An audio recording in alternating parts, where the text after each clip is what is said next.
And we have a new bumper that we're going to be putting on the back of our 2007 JK. One of the things I did notice is that when they put the trailer hitch on, that they stuck the bolts through to the back, which meant the muffler was in the way. So in order to get it off, I had to remove the muffler from the exhaust hanger bushing in order to lower it a little bit so I could get the bolts out. Would have been much easier had they put the bolts in from the back and put the nuts in the front. One of the things I was pretty surprised at was how light the original bumper was. It's basically just a hollow plastic tube.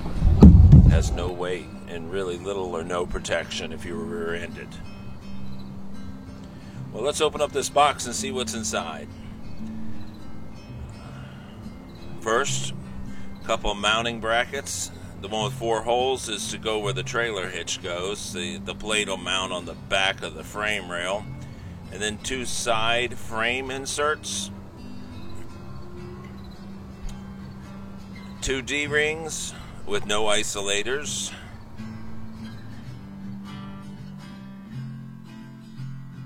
A set of instructions. And a thank you note. Let's take a look at what this thing is.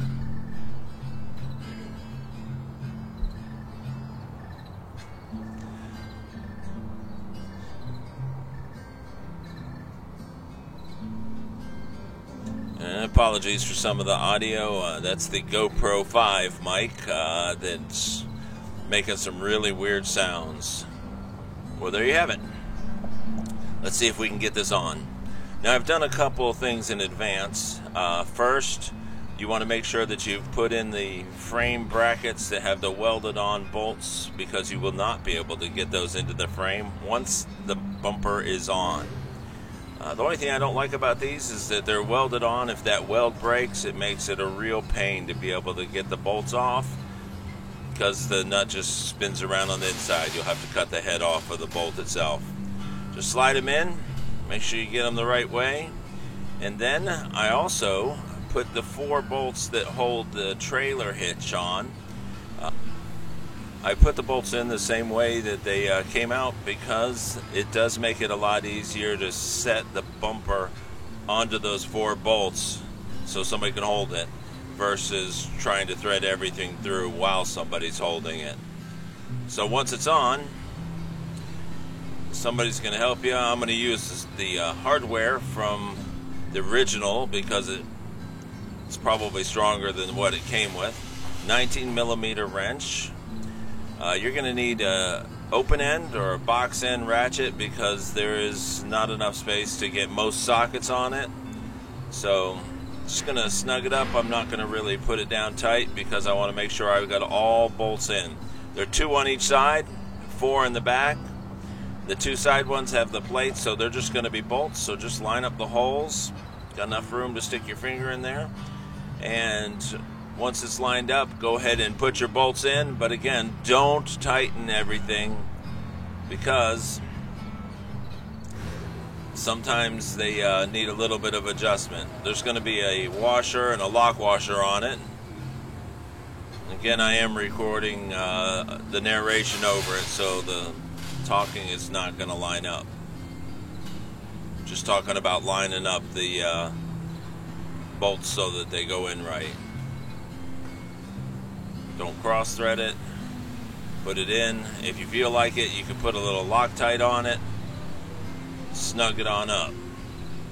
Not tight. Then once you get the other side, go ahead and do the same thing. Put a washer, a lock washer, then the bolt, and put it through. Find the plate, screw it in. Just get everything attached.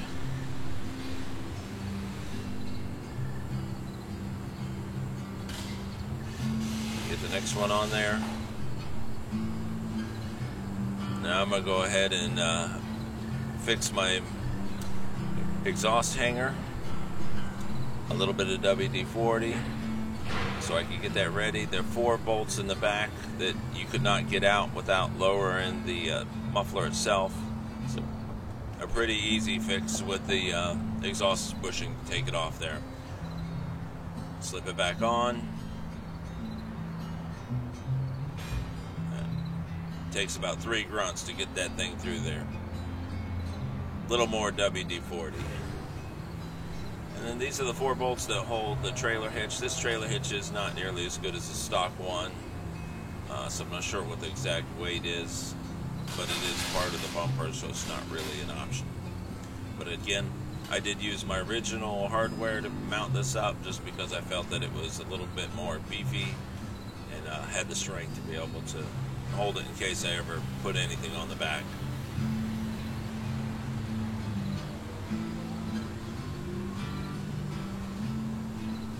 Gotta get a power pressure cleaner so I can clean the underside of my Jeep. So those 4 bolts were 19, using a socket when there's room, but notice the leaf on the back of my head. It's not a moth. Yeah, you got a leaf on the back of your head. I don't care. Snug it down.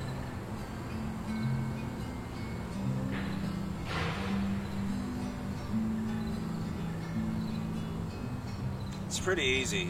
The bumper itself is held on by the 4 bolts that go onto the trailer hitch area, and then there's 2 on each side, so it's only really 8 bolts that hold the original one on and 8 that hold the new one on. It's a pretty quick, pretty easy job to do, and anybody who can twist a wrench can get this done with no issues. So once all 8 bolts are threaded and ready to go, then you can go ahead and snug everything down.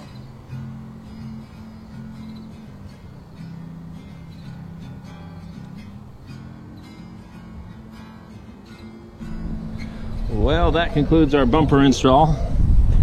There is the new bumper on the back of the Jeep. Doesn't stick out as far as the old one, so I got a little more clearance. A little bit of this stuff sticking out that I'm gonna have to trim up. Didn't notice that, but that can be trimmed. Well, the bumper's on, ready to go. I'll put a link down below for you to be able to go directly. This is a 2007 JK. The bumper went right on, really didn't need to do any drilling, fairly easy to do. Look at the link below. That's will take you right to the bumper. Thanks for watching. Don't forget to subscribe. Florida Jeep Rides, 1995 Wrangler. Today we put the bumper on the 2007 JK.